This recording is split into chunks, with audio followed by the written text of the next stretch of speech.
Namaste and welcome to Mindful Yoga. My name is Ryan and I will be guiding you through your practice today. So if you're new to yoga and you're not sure where to begin, yin yoga is one of the best way to start. So even if you're an experienced yogi, yin yoga is very relaxing, calming and great for the ligaments, joints and fascia as well. So today's practice is primarily aimed at beginners. Doesn't mean that experienced yogis can't do it. And there are no props required for this practice. The only thing I would suggest is if you like to keep a blanket, if you've got any soreness around the joints, whether it's the elbows or the knees, and you like to place a blanket or something soft underneath. Otherwise, no props are required. So the first pose we'll do is, yes, forgot to mention one more thing. We're going to be holding the poses for roughly 3 minutes for each pose.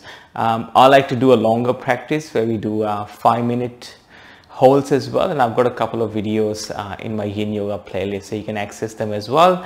And if you do enjoy the practice, please remember to subscribe to my channel.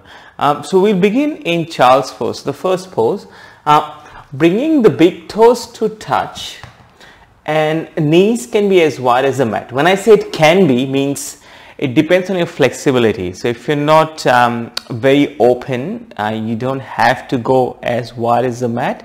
You can actually come a little bit narrower and bring the knees to hip width. And wherever we are, sitting the heels, glutes onto the heels or as close as possible, and then folding forward. Now in the process of folding forward, if your hips lift a little bit, it's fine. My glutes do not touch my heels.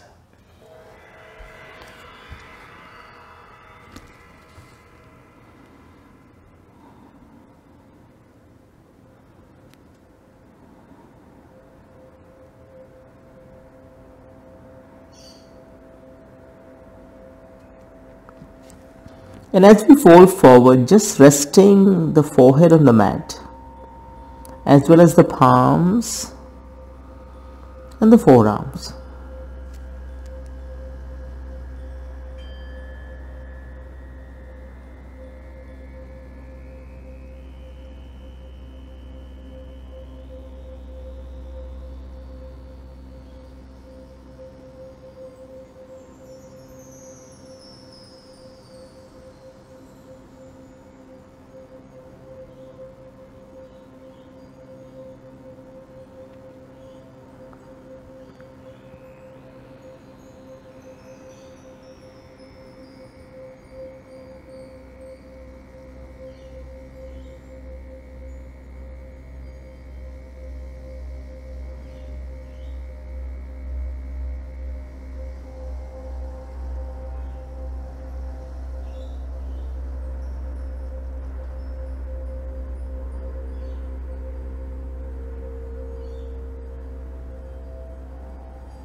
And then slowly coming back up without any rush.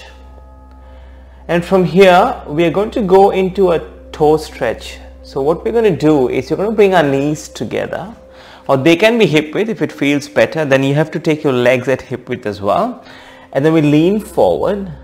We're going to tuck the toes and then sit our glutes onto our heels. Now if this doesn't happen for you, you can be a little bit higher as well, and you might have to take breaks in between 3 minutes to just rest and relax. And also taking the pinky toe out and then spreading them out into toe squat.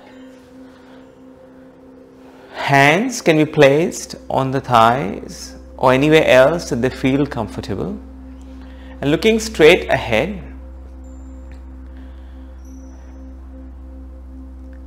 And the other thing you can do in toe squat is also find a way to breathe differently.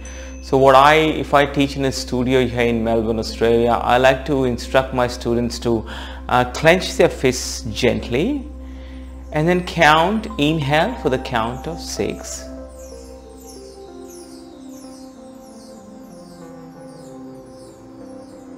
And then release the clenching of the fist, unclenching the hands, and then exhaling for a count of 10.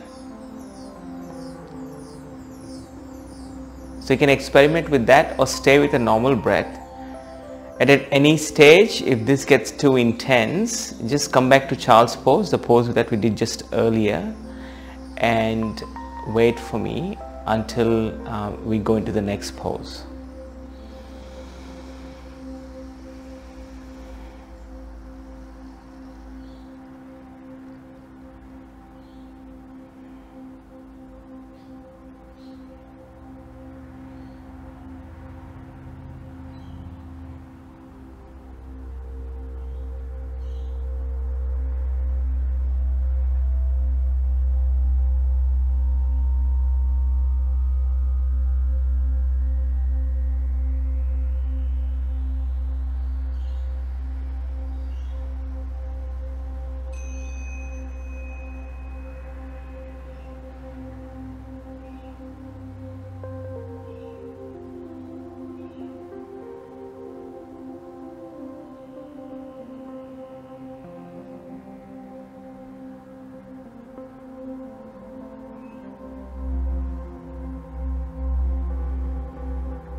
And then slowly leaning forward, untuck the toes and come into all fours, and maybe we tap the feet a few times on the mat.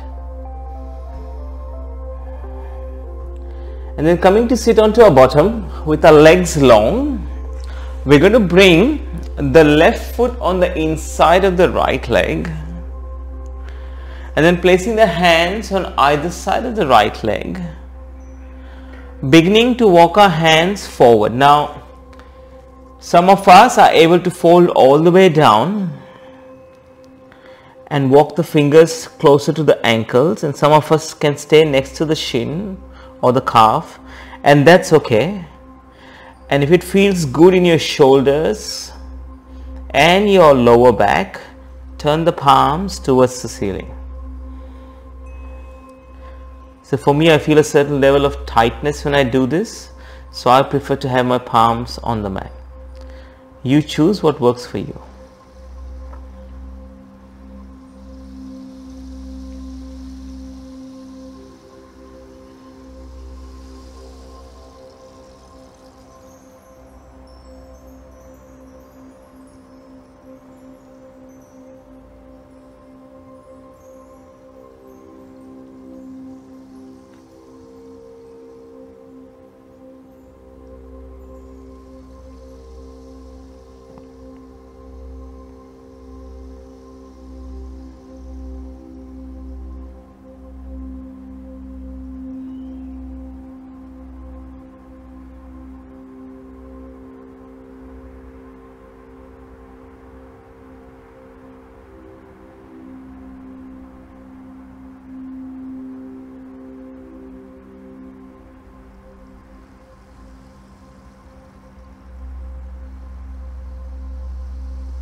And then slowly straightening the spine, we're going to do the same pose on the other side. So this time let's extend the left leg long and then bring the right foot on the inside of the left leg.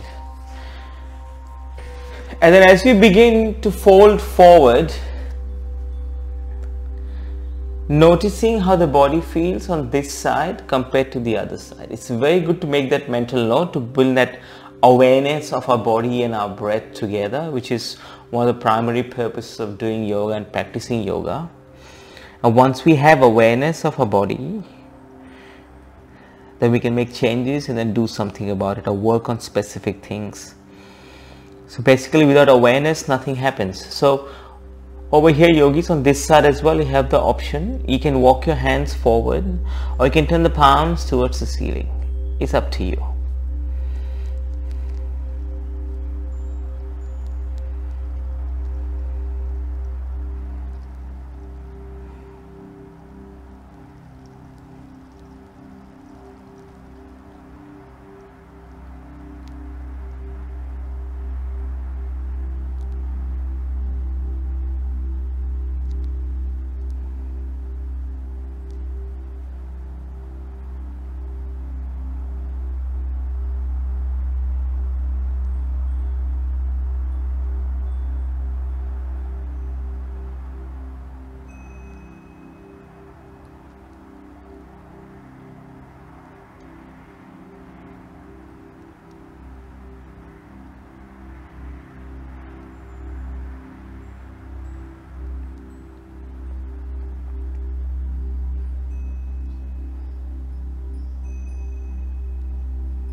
And then gently straightening the spine, we're going to transition to come to lie down on our belly with our legs long. We're going to go into Sphinx pose.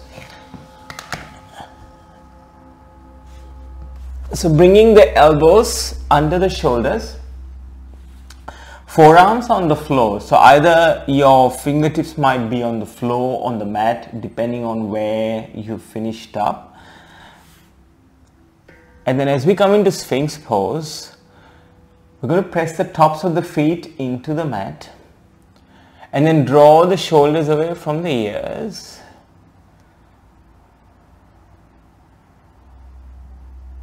And then just resting here and then gently maybe pressing the pubic bone into the mat as well. Gaze straight ahead. Make it a soft gaze if your eyes are open. Or like I have, just close your eyes and enjoy the sensations of the pose.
And if you close your eyes, opening them, and then we come to lie down on our back and do spinal twist to finish our practice. So coming to lie down on the mat, and we're going to bend the knees as we lie down on our backs. And as we bend the knees, you're going to cross the right knee over the left, or you can keep them side to side if it's too intense as we drop the knees to the left hand side. Now if your knees are crossed, you will have to just press into the left heel, lift the hips slightly off the mat and shift it to the right, and then drop both knees to the left hand side. Now you can choose to have your hands out wide. You can bring the hands onto the side body. And like I said, if the bind of the legs is making it hard, undo the bind of the legs and place the right knee on top of the left.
And then coming back to center, so lifting the knees and then bring the hips back to the middle where it was originally.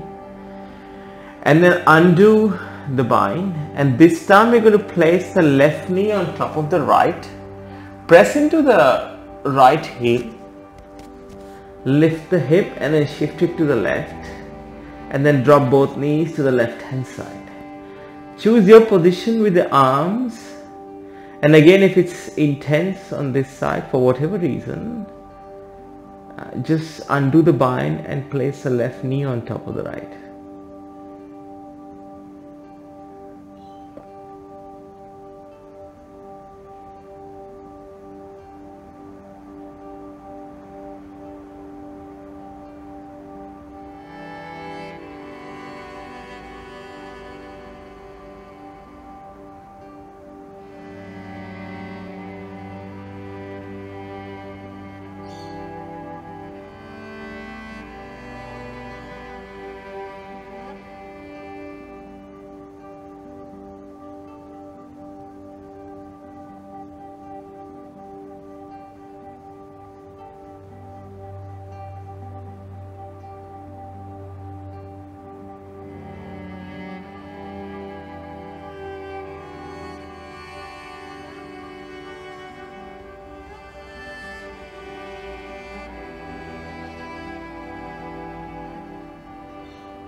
And then coming back to center, bring the hips back to center.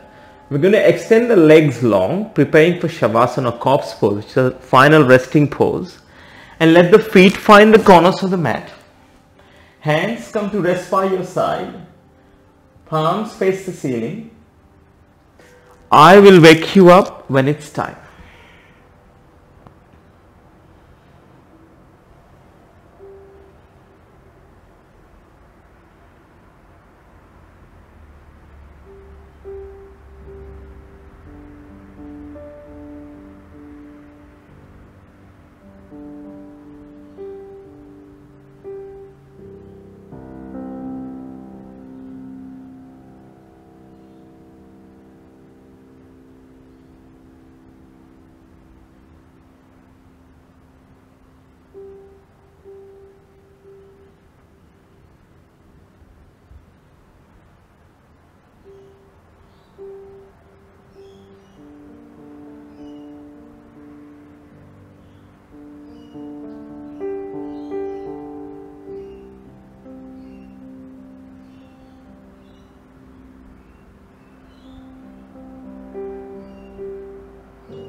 Making gentle movements with the fingers and your toes.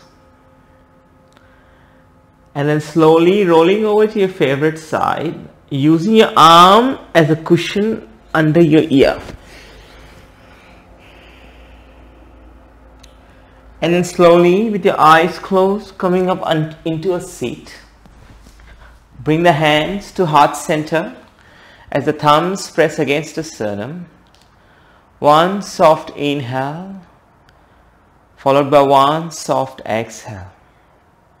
We bring the thumbs to third eye center, to our lips and to our heart. From my heart to yours, Namaste. Thank you for practicing with me. Hope you enjoy the practice. Remember to drop in a like and subscribe to my channel. And wherever you're in the world today, have a great morning, amazing afternoon, or an awesome evening. I will see you soon on the mat. Namaste.